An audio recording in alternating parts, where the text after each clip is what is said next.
Parang pinasok na po pala talaga niya. Parang sabi, ang sakit. At mas pag-uusapan. Na-rape po ako ng isang pare. Mga sikretong dito mo lang mapapakinggan.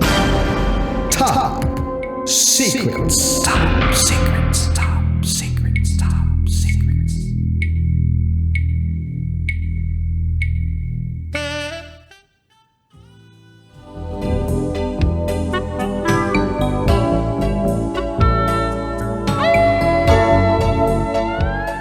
Dude, mabablock yata yan pag naririnig. Hindi, dude, speaker lang para hindi marinig. Lutang. Kaya mafa-flag yan.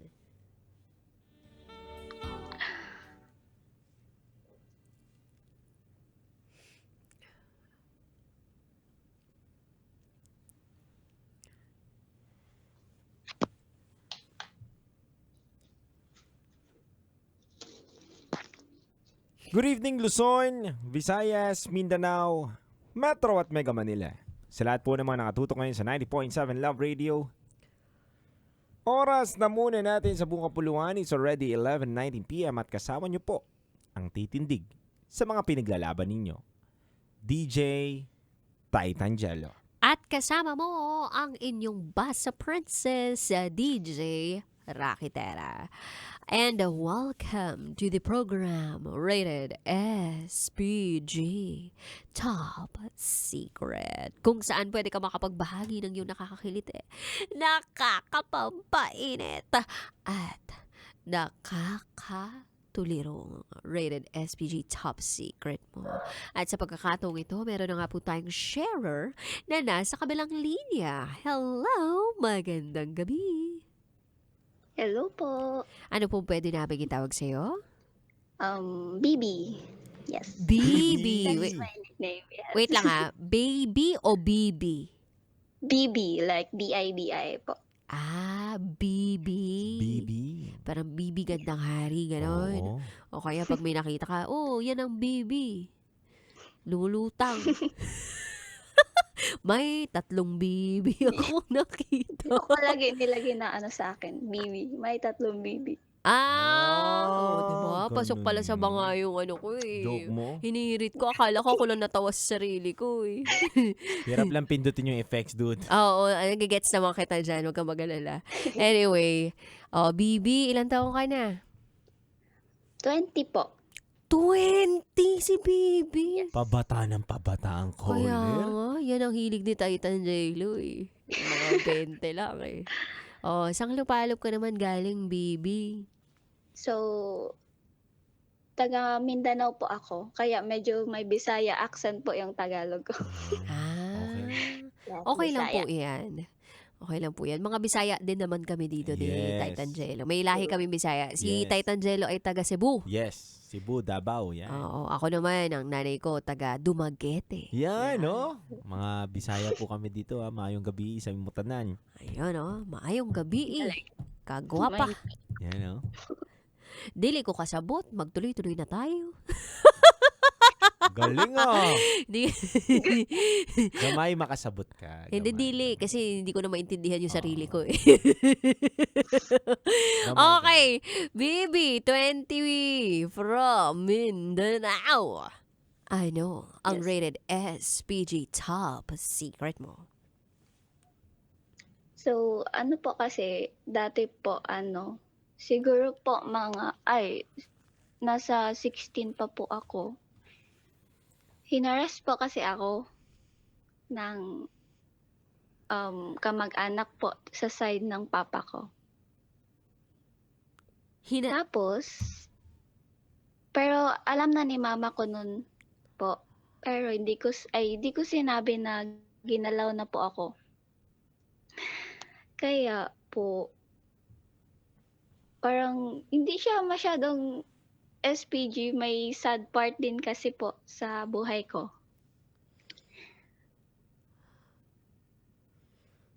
Okay.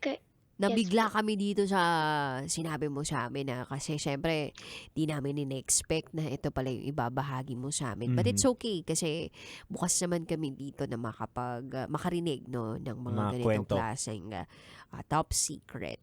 Gusto lang namin balikan yung naibahagi mo kanina no. Sinong nangharas sa'yo? Ano po ng papa ko po? Kapatid? Pinsan? Kamag-anak po. Kamag-anak? Yes po. Hinaras ka niya. Pag sinabi mong hinaras, anong ginawa niya sa'yo? Hinawakan po sa private part ko po. Nung 16 years old ka, tama? Opo. Anong reaction mo Tapos, nun? akala ko kasi po lang, parang kasi sweet kasi yung yung kamag-anak ni Papa. Tapos yung Papa at saka yung kuya ko, hindi kasi kami medyo close po. Kaya siguro, hindi kami close ng parents ko, kaya siguro naghahanap ako ng love sa iba. Kaya hindi ko po alam na ano na pala yun, masama na pala yun. Kaya, ayun. So, nung hinawakan ka sa maselang bahagi ng katawan mo, nitong kamag-anak ng papa mo, anong naramdaman mo? Anong ginawa mo? Nagpumiglas ka ba? Nagsumbong ka ba? Nagsumbong po ako sa sa kuya ko po. Anong reaction niya? Kasi, ka-friend kasi sila nung kamag-anak ni Papa. Ano po, hindi siya naniwala sa akin po. Ilan taon na tong kuya mo? Ngayon po, 21 po. Oh, so magkasunod lang kayo. Po. Yung kamag-anak na sinasabi mo na nangharas sa'yo o humawak dun sa maselang bahagi ng katawan mo, ilan taon to nung time na 16 years old ka? 23. Okay. So, medyo kaedaran mo lang itong Opo. lalaking to. Okay. So, nung hindi naniwala yung kuya mo, anong ginawa mo? Nag-away po kami. Kasi po parang masakit lang po sa part na ayaw niya po maniwala kasi friend niya po kasi yung lalaki. Tapos criminology kasi yung lalaki po. Tapos siguro 4th year na. Tapos may ginatago siya na baril sa niya, sa parang boarding house niya, kaya ayun. Actually po, kami Christian. Doon po sa church po namin, may mga young people po doon na natutulog. Parang may boarding house po. Tapos, doon siya nakatira din, yung kuya ko din po kasi namatay na kasi yung parents ko po, both 2021 lang po, tsaka 2022 yung papa ko. So, yung kuya ko andun sa church, kaya minsan pumupunta po ako doon. Kapag may sakit, ganun, kasi nursing kasi yung kuya ko po. That time po, yung last na sa akin, may lagnat po ako nun. Siyempre, pag may lagnat ka po, hindi ka po malakas, ganun. Kaya siguro hindi ako nagpumiglas. Bibi? Yes po. Mari ko bang matanong ilang beses kang pinagsamantalahan o inabuso nitong kamag-anak ninyo? Hanggang nag-17. 2 years. Pero hindi naman siya everyday. I mean, kada punta niya lang po sa bahay, minsan po sa church niya po ginagawa. Opo.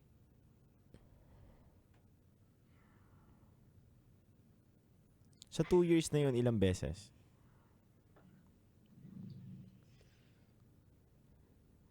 Katatlo, ata po. 3? First sa bahay, tapos sa bahay nung tita ko, tapos sa church po. 3 beses. Bata pa po ako nun, tapos nagkasakit po si mama ko po, ano kasi, namatay yung mama ko 2021. So, parang wala na talaga akong kakampi sa bahay po. Pati yung kuya ko kasi po hindi kami close hanggang ngayon. Kaya hindi po kami mag-isa sa bahay. Andun pa rin siya sa church, tapos ako andito sa tita ko po, sa side ng mother ko po.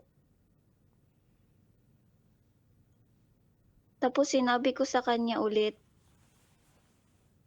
ayaw niya po talaga maniwala. Dalawa lang ba kayo magkapatid, baby? Yes po. Tapos yung mga panahon na may ginagawang kasamaan sa iyo yung kamag-anak ng papa mo, wala na yung mga magulang nyo. Si mama ko po, wala na po. And then the following year, si papa mo yung nawala. Opo. Bakit kay papa mo hindi ka nagsumbong? Kasi po ginagawa din kasi yun ni papa sa iba po. Baby, nung sinabi mo na ginagawa din kasi ni papa ito sa iba, ano tong gawain na to? Like, same lang po. Kasi po ginalaw niya ay hinaras niya din po yung pinsan ko po. At paano mo nalaman na hinaras niya yung pinsan mo? Sinabi po nung pinsan ko. Tapos yung kuya ko din po kasi nangaharas din po. Kaya natakot po ako. Kaya siguro ayaw maniwala sa akin kasi ayaw niya rin siguro maano yung sikreto na sinabi ng friend ko po. Na ginagalaw niya, ay inaharas niya din daw yung friends ko po sa church. Kaya nga po ang gulo ng buhay ko. So meaning yung papa mo and yung kuya mo, parehas sila gumagawa ng mali sa mga Opo. kababaihan. Opo. Paano mo dinidescribe tong harassment na to? Ito ba ay ginagalaw ba nila nang walang pahintulot yung mga babae? O humahawak sila sa mga masiselang bahagi o parte ng katawan ng babae? Sabi ng friend ko po, opo, hinahawakan daw po sa ano. Kaya po, nung nawala si mama at si papa ko po, nag-try po ako na magbigti. Kaso, nakita ako ni tita. Hindi ko din naman masasabi na may depression ako kasi hindi ako pumunta sa ospital. Pero, feel ko talaga. Feel mo talaga, ano? Depressed talaga ako po. Kailan mo naramdaman na parang depressed ako? At kailan tong panahon na sinubukan mong kitilin yung buhay mo? Nung nung nag-18 ako po kasi andun ako kay tita ko eh. Ano yun? Kinuha ka Tapos, ng tita mo o ikaw mismo ang nagpakuha sa tita mo? sila po mismo kumuha sa akin kasi kung sa side kasi ako ng papa ko, mas delikado kasi dun po kasi hindi sila po mga Christian. Natatakot din ako baka gawin ulit, ganun. Kaya sa tita ako. Tapos, yung tita ko po, kasi, yung tita ko parang against sa mga ginagawa ko kasi nga, Christian sila. I mean, Christian din naman ako, pero against talaga siya sa mga ginagawa ko po. Hindi rin ako nagsumbong sa kanila. Okay, liwanagin natin ha, baby, kasi medyo naguguluhan kami dun sa mga kwento mo, no? Para nang sa gayon, mas malinaw naming maintindihan yung nangyari talaga sa iyo. So, etong papa mo, sabi mo kanina, hindi siya Kristiyano, tama? Naging Kristiyano na siya po, pero ginagawa niya pa rin yun simula nung namatay na si mama. Ay, nalaman ko lang simula nung namatay si mama. Okay, so yung pag-convert niya into Christian, late recently lang yun? I mean, later on lang yun? Matagal na po. Okay, sige. Yung isa naman, yung kuya mo ba ay nasa church nyo rin? Opo. Hanggang Okay. ngayon po. Yung sinasabi mong sila, papa, hindi ka doon kasi delikado ka. Sino tong sila, papa? Sino yung mga kasama ni papa mo na pinoprotektahan mo yung sarili mo against sa kanila?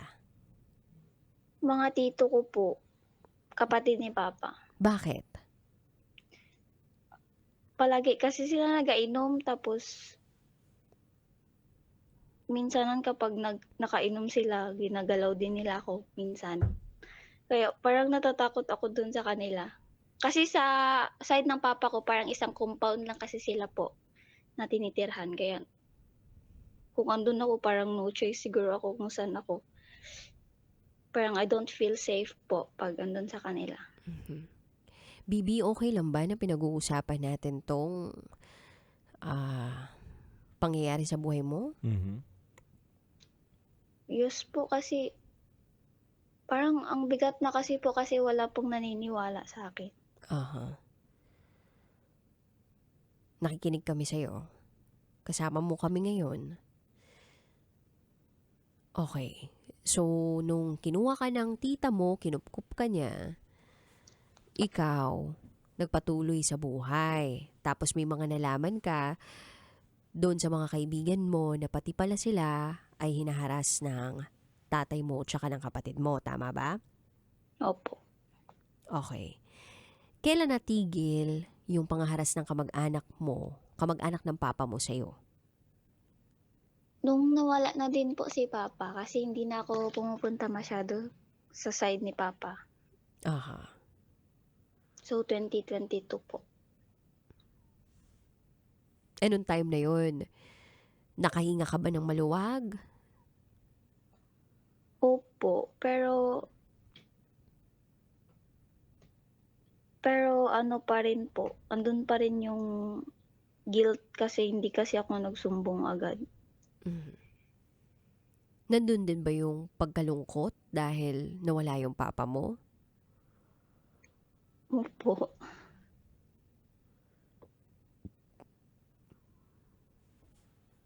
Tsaka partner, ang hirap sa part ni Bibi na wala naniniwala sa kanya. Kasi napapaligiran siya ng mga maling tao. Yes. Mahirap magkwento. Hanggang ngayon po, parang nandito kasi ako sa pinsan ng ng tita ko. Parang palagi silang galit sa akin. Na ginagawa ko naman yung lahat. So ngayon na, sa pinsan ka naman ng tita mo. Pero yung tita mo na kumupkup sa'yo, in contact pa rin kayo. Yes po. So bakit ka naman napadpa dyan sa pinsan ng tita mo? Kasi po naghahanap kasi po ako ng trabaho. Then, hinahanap na po ako ngayon. Ano Kaya ulit? po, ini-enjoy ko na lang yung trabaho ko. Ano yung sinabi mo kanina? Sorry, medyo nawala lang yung signal mo doon. Naghahanap ka ng trabaho? Po ako ng trabaho, kaya po andito ako. Okay. Naghahanap po ng trabaho. Anong trabaho naman yung gusto mong pasukin? Actually po, may trabaho na po ako ngayon. Parang sa photoshoot po. Sa studio. Tao ka sa studio. Opo. Staff ka doon. Opo. So, kumusta naman yung pakiramdam mo ngayon? Iwan ko po, parang bumabalik yung gawain ko dati na naglalaslas, na gusto nang mawala, ganun. Kasi po 3 weeks na akong walang kasama dito sa bahay, hindi pa umuwi yung pinsan ko, kaya parang ang gulo ng isip ko. Ano mga pumapasok sa isip mo? Like, gusto ko na pong mawala. May nagtitrigger ba kung bakit gusto mo nang mawala? Opo. Ano tong mga nagtitrigger sa'yo?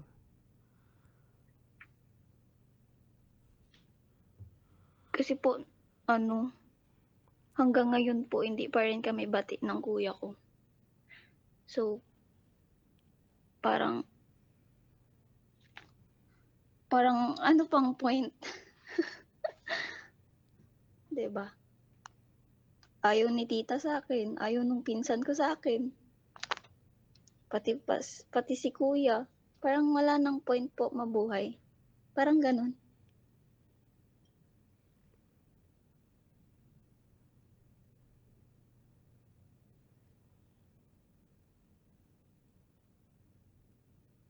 Pero sa isang araw naman, ngumingiti ka. Opo, sinasabihan nga ako ni ano, nung pinsan ko na ay nung friend ko na ano, sa church na, "Bakit mo tinatago? Ba't palagi kang nakangiti? Eh, alam naman naming may problema ka." Kasi ako po, masayahin po kasi akong bata. Mm. Kaya parang everyday naka-smile. Pero deep inside, parang ano, wasak na. May kaibigan ka ba na talagang napagkukwentuhan mo ng lahat ng katotohanan na nangyari sa buhay mo? Wala po. Bakit? Bakit wala? Kasi lahat po sila bine-betrayed po ako.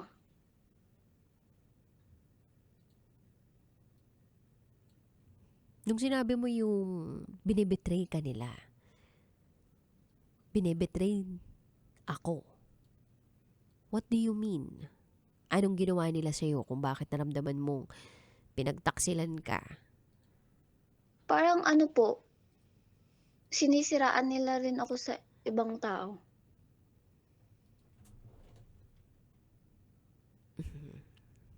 Kaya siguro ayaw ni kuya sa akin, ayaw ni tita sa akin, kasi ayun, sinisiraan nila ako. Kaya ayoko po magsabi ng ano, ng sekreto sa taong may alam about sa ano ko, Mm. sa buhay ko. And it's okay kung hindi mo talaga masabi yung mga bagay na yun dun sa mga taong pakiramdam mo, hindi naman katiwa-tiwala. Ang susunod ko na lang na tanong sa'yo ay, paano nakakatulong yung church kung saan ka kasapi ngayon sa healing mo o dyan sa mental state mo o dun sa outlook mo in life? May tulong ba na nagagawa ang church na kinabibilangan mo sa buhay mo? Wala po. Paano mo nasabing wala? Kasi po ano, parang hindi na rin ako nakikibilang sa kanila kasi po.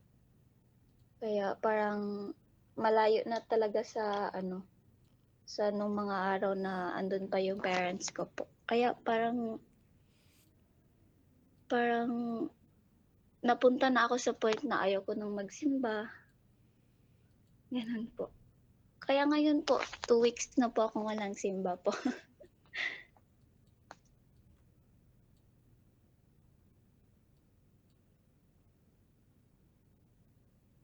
Palagay mo naman naririnig ka niya.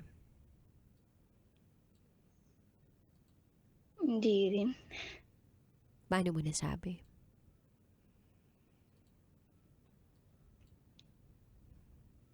Kasi kung naririnig po ako, siguro okay na po yung buhay ko ngayon. Di pa kasi po okay. Palagi akong umiyak kada gabi. Kahit po nilalabas ko yung smiley face ko always, pero pag gabi na talaga po, grabe talaga. Hindi ako titigil kapag hindi ko nasasaktan yung sarili ko, like ganun po.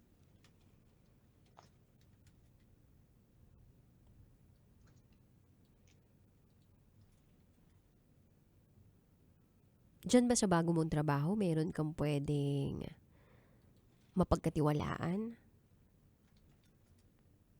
Wala din po kasi po sa trabaho ko po, ako lang po mag-isa na staff.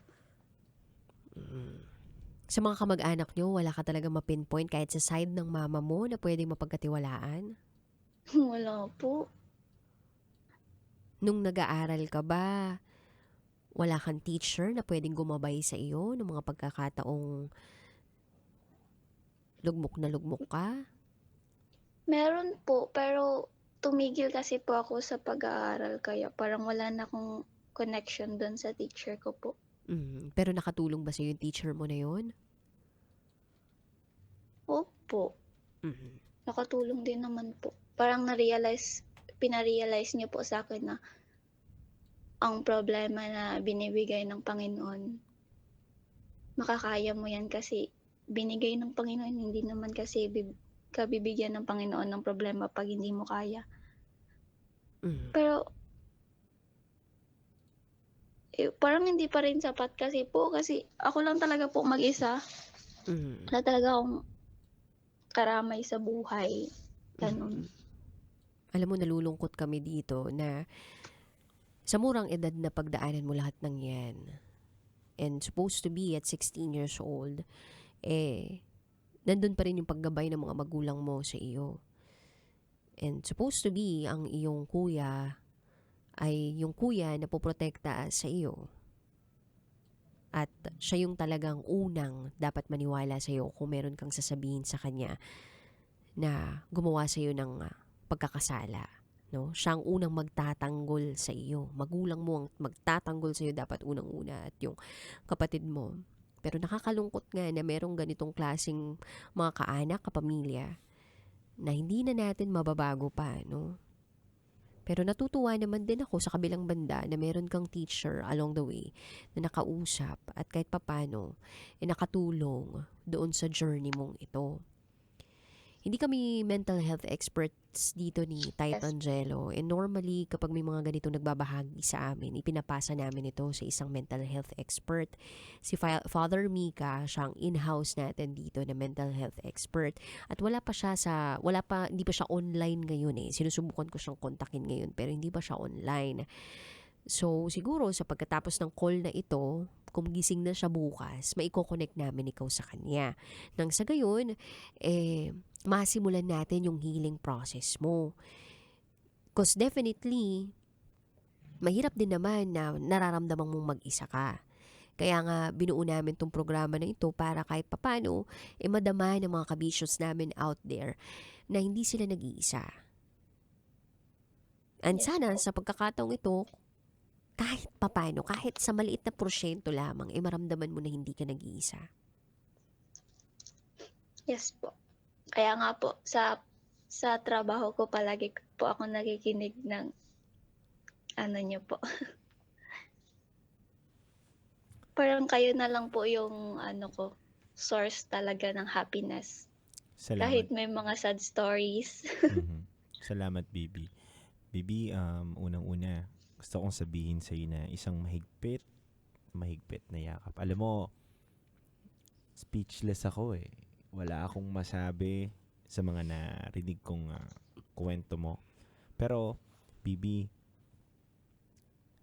gusto ko Yes lang din ipaintindi sa iyo na bukod sa mga eksperto, syempre, na pwede natin lapitan upang gumaling ka at matulungan ka na maiayos yung nararamdaman mo na yan, lagi mong tatandaan pa rin na wag kang mawawalan ng faith kay Lord. Alam mo, oo, Yes naiintindihan kita na minsan napapatanong tayo kay Lord na bakit parang hindi mo ko pinapakinggan? Bakit hindi mo sinasagot yung mga wish ko? Bakit yung panahon na kailangan kita wala ka?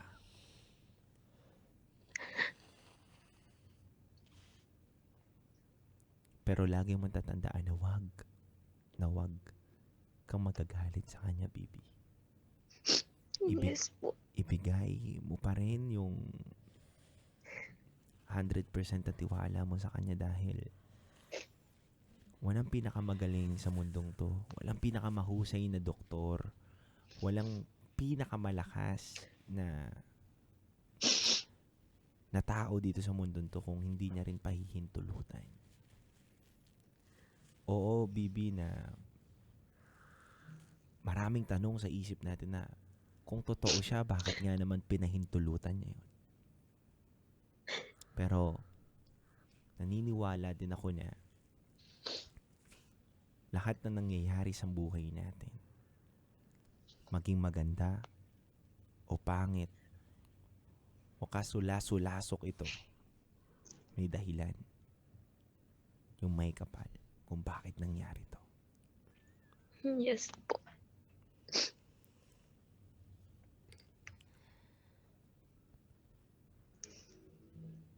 Thank you po talaga.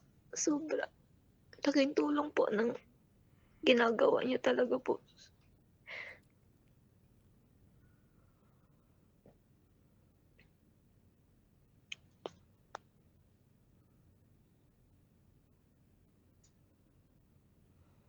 Siguro, ano po, lagi ko na lang talaga iisipin yung mga sinabi niyo po ngayon kahit ang layo po ng topic ko sa topic ng ano.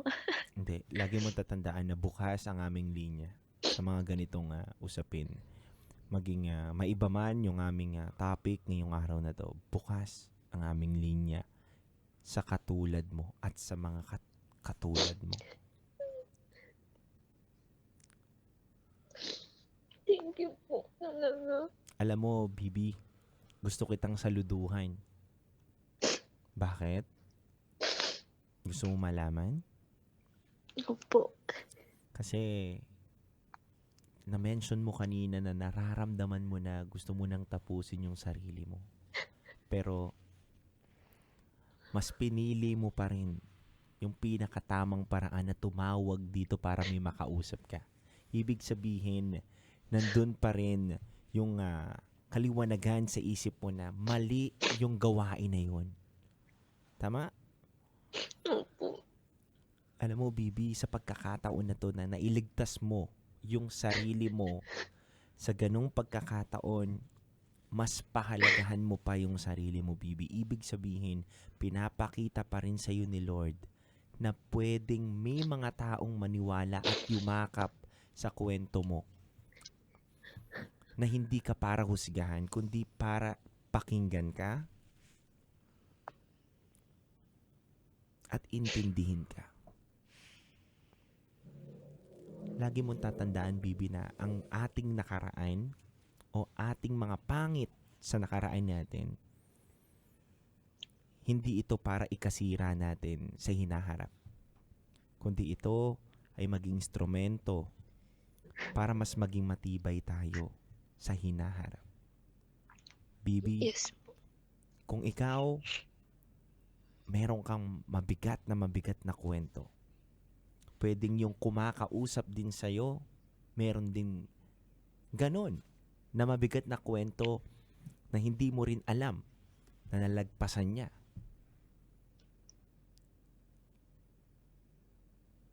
Kaya, lagi mo tatandaan, tignan mo pa rin yung pinakamagandang pwede natin ipagpasalamat sa Panginoon. Yes po. Kahit sa kabila ng pinakapangit na sitwasyon natin. Yes po. Alam mo, Bibi, the more kasing lumalapit ka sa Kanya, the more na binibigay mo yung sarili mo kay Lord, the more na maraming pagsubok. Totoo yun, Bibi, kasi doon minsan sinusubok yung faith natin eh. Doon minsan sinusubok kung gaano ba talaga tayo nananampalataya o naniniwala sa Kanya.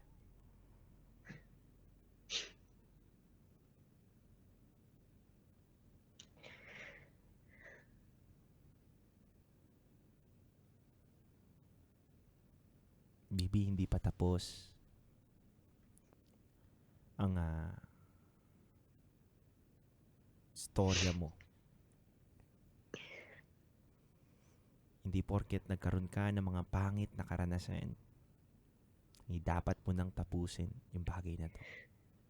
Naniniwala kami ni partner o naniniwala din ako na sa lakas ng loob mo na tumawag dito para ibahagi yung kwento mo, maging instrumento mo rin yung lakas mo ngayon kung paano mo kinento to upang magbigay din ng lakas ng loob sa mga tao na hindi nila kayang sabihin yung karanasan na nangyayari sa kanila na katulad sa'yo.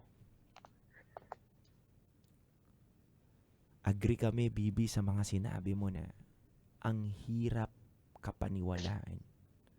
Ang hirap magsalita ng bagay na nangyayari sa'yo kung walang taong handang makinig. Pero ikaw nag-step up ka, Bibi, ngayong araw na to.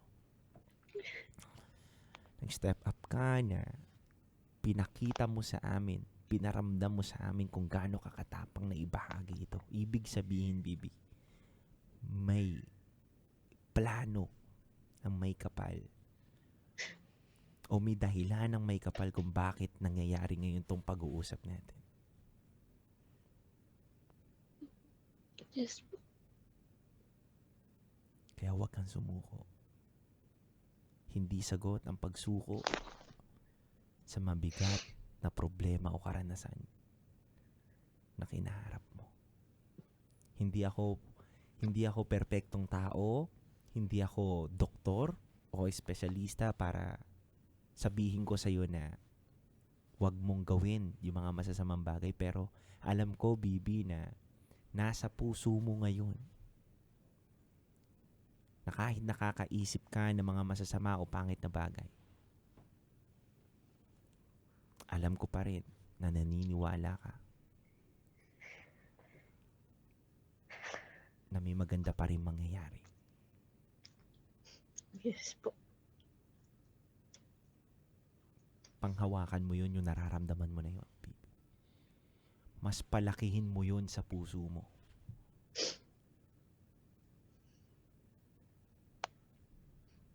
Yung liwanag na yun, Bibi, sa puso mo, yun yung mas paningningin mo ngayon, Bibi. Hindi madali, pero kung tatapangan mo, titibayan mo, Yes po. at sasabayan mo ng panalangin, mangyayari at mangyayari.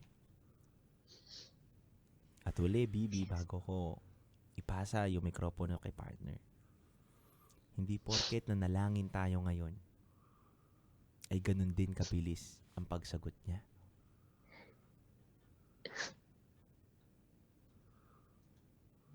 Lagi mong tatandaan na kailangan din natin maghintay kung ano bang pwedeng maging resulta ng ating panalangin. Kasi minsan nakala natin na yung mga naiisip natin, yun ang makakabuti sa atin, pero may mas magandang bagay pa pala siyang hinahanda sa atin, pero hindi lang niya agad binibigay sa'yo.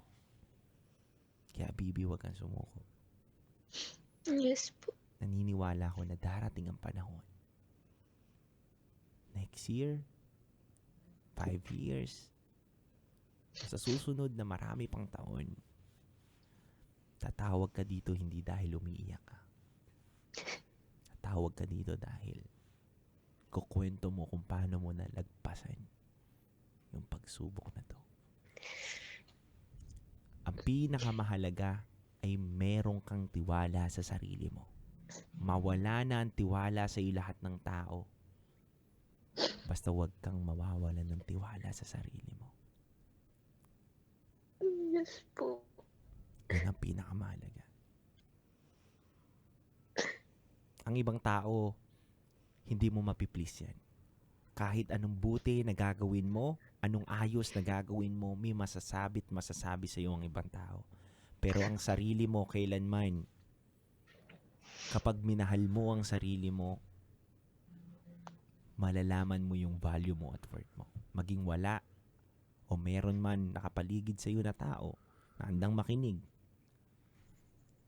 o wala mang handang makinig sa iyo, kaya mo pa rin tumindig mag-isa.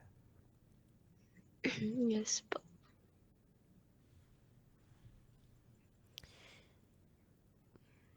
Siguro sa pagkakataong 'to, pakiramdam mo, Bibi, ikaw ay isang biktima.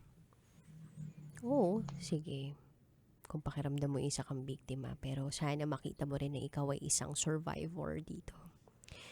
You survived all the hardships and difficulties in life, and you are an inspiration to those who are in the same situation na pinagdaanan mo years ago and up until now.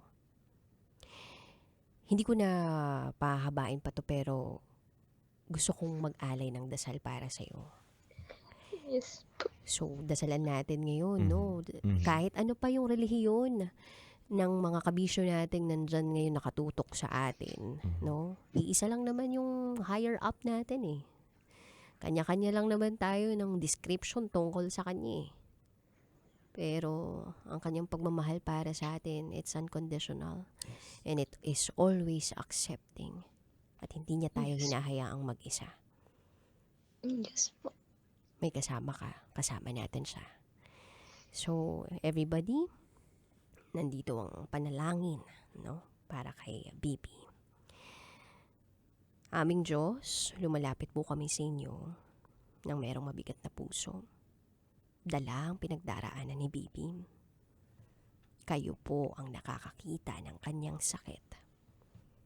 Ang bawat luha, nalihim niyang pinapatulo. At ang bigat ng kanyang pakiramdam na siya'y nag-iisa. Yakapin niyo po siya ng inyong pagmamahal. At iparamdam ninyo na hindi siya kailanman nag-iisa. Bigyan niyo po siya ng lakas para makabangon. Tapang para harapin ang kanyang pinagdaraanan. At liwanag para makita na may pag-asa pa. Pagalingin niyo po yung sugatan niyang puso at isipan. At ilayo niyo po siya sa anumang magdudulot pa ng sakit sa kanya. Magpadala po kayo ng mga taong magmamahal, uunawa, at magtatanggol sa kanya. At sa bawat araw, ipaalala niyo po sa kanya na siya ay mahalaga, may halaga, at karapat dapat mahalin. Ito po ay ang aming taimtim na dalangin na may pananampalataya at punong-puno ng pag-asa. Sama-sama po kami ngayon nananalangin para sa ikabubuti ni Bibi. Amen.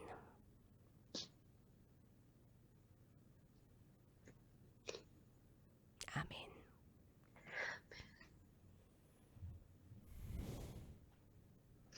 Thank you po.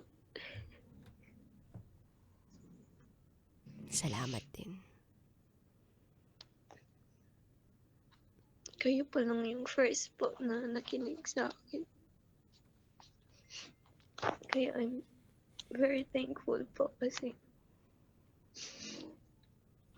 kahit sa ganito lang po, parang naibsan yung sakit na nakabaon sa puso ko.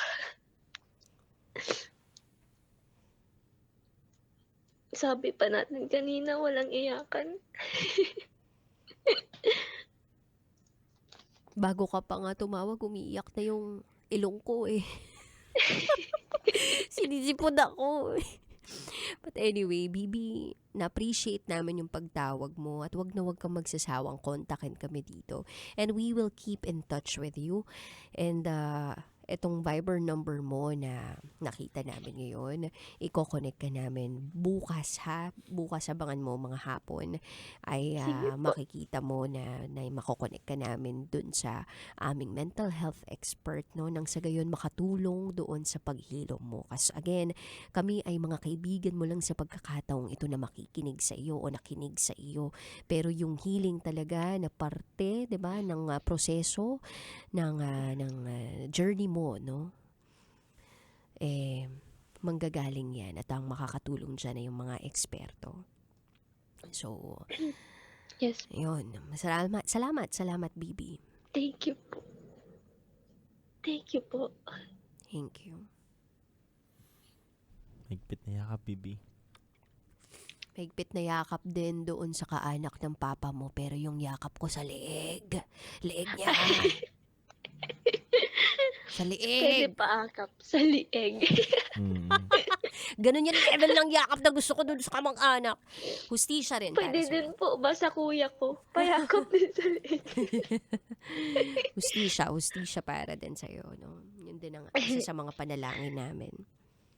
Yes po. Thank you, Bibi. Good night. Po. Yes po. Kapit lang ha, kapit lang. Yes po.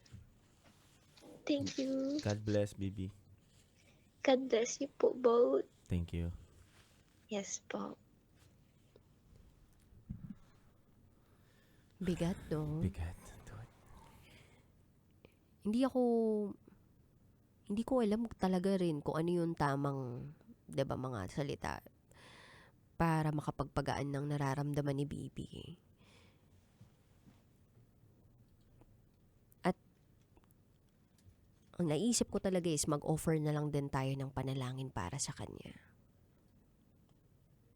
Kasi kung lahat tayo mananalangin para sa kanya, baka, 'di ba? Mhm. Baka, and hindi pala baka. Sure ako. Sure yun. Sure yun. Na mapapakinggan ng may kapal. Dude, iba-iba kasi tayo ng di ba, ng religion, iba-iba tayo ng pinaniniwalaang mga beliefs, no? Pinaniniwalaang mga verses, ganyan. Mga libro, ayan, ng pananampalataya. Pero ako, naniniwala talaga ako na isa lang yan eh. Yes. Isa lang yung God Yes. natin eh. Mhm. Yung may gawa sa ating lahat. Yes. And nandyan siya palagi para makinig sa atin. He is omnipotent, always present, Mhm. and always loving. May mga bagay man na hindi niya ibinibigay agad-agad. Diba? May mga bagay na ipinapanalangin mo na hindi niya ibinibigay agad-agad eh. Pero marami pa rin siyang ibinigay sa atin na kahit hindi natin ipinalangin, ibinibigay Binigay niya niya. kasi ito Yes. yung makakabuti para sa atin. Yes. Yun. Amen. Kaya kapit lang tayo lagi sa paniniwala natin na He is always present. Mhm. He is always present and He hears our prayers. Tsaka kung isipin mo, di ba si Jesus Christ, makapangyarihan siya. Mm-mm. Pero bakit sa panahon na pinahirapan siya, Mm-mm. sinaktan siya, Mm-mm. hindi niya pinakita kagad yung kapangyarihan niya. Mm-mm.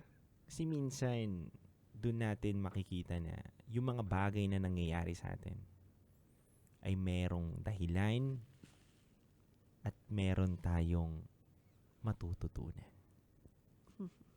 Sa bagay na yon na nagsakripisyo si Jesus sa atin, may bagay na dahilan yun para maligtas siya tayo. At meron din tayong matututunan doon. Mhm. At ang nakikita ko din doon, dude, alam mo, kapangyarihan din yung magtiis ka eh. Yes. Kapangyarihan yung tanggapin mo lahat ng sakit. Mhm.